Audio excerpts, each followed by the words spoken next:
नमस्कार, आप देख रहे हैं जनहितैषी, आपके साथ मैं तनु चतुर्वेदी। उस दिन पूरा देश वंदे मातरम के बोल से गूंज उठेगा। भारत को औपचारिक आजादी 15 अगस्त 1947 को मिली। ये आम सूचना है, पर घोषणा अचानक नहीं हुई। इसके स्पष्ट संकेत 2 साल पहले से ही मिलने लगे थे। 2 सितंबर 1945 को द्वितीय विश्व युद्ध समाप्त की घोषणा हुई। इसके साथ भारत छोड़ो आंदोलन के दौरान गिरफ्तार राजनीतिक कैदियों के छोड़े जाने का अंग्रेजी फरमान सामने आया और धीरे धीरे सभी राजनीतिक बंदी छोड़ दिए गए।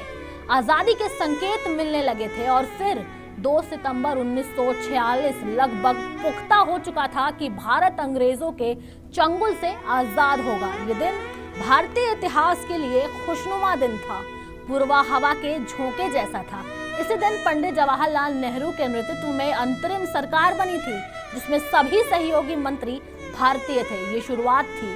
आज उस अंतरिम सरकार की 77वीं वर्षगांठ है। ये सरकार संविधान सभी के जरिए बनी थी, जो 15 अगस्त 1947 यानी आजादी के दिन तक चली।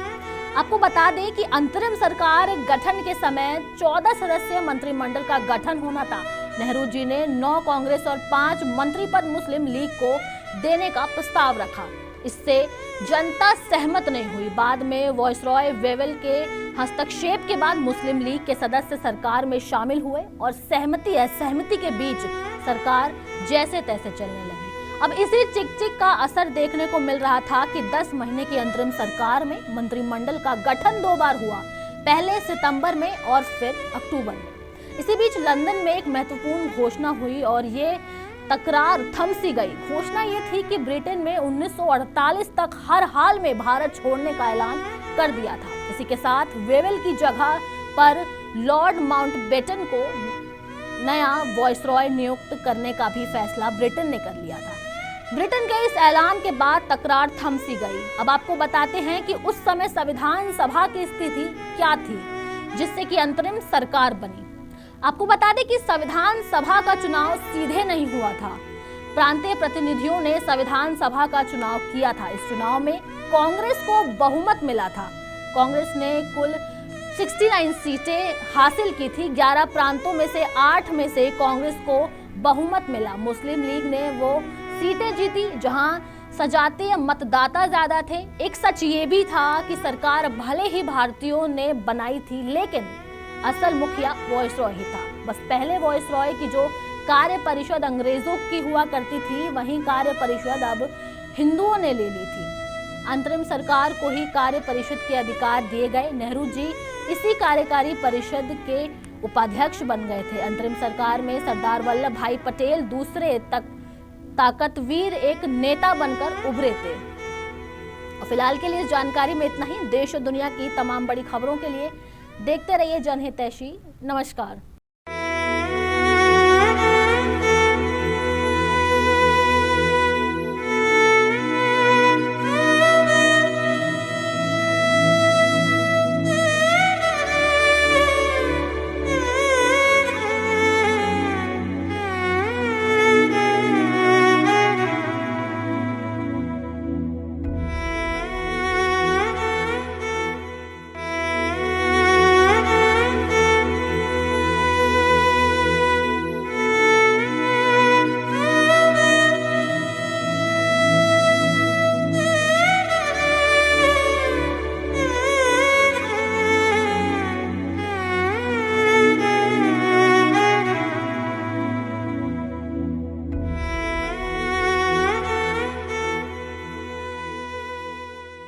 चौदह और 15 अगस्त 1947 की वो दरमियानी रात, जब गुलामी की जंजीरें तोड़ आजाद हुआ भारत। स्वतंत्रता के संग्राम में कितनों ने लगाई बाजी जान की। थी भारत के स्वाभिमान की लड़ाई, आन बान और शान की। शौर्य, अदम्य साहस की गाथाएं, भारत माँ के वीर सपूतों की अतुलित कथाएं। नव भारत के निर्माण में अतुल्य भूमिका है जिनकी। आओ हम सब मिलकर उनको शीश नवाएं। देखिए वीरता को नमन 15 अगस्त को दिन भर, सिर्फ जनहितैषी पर।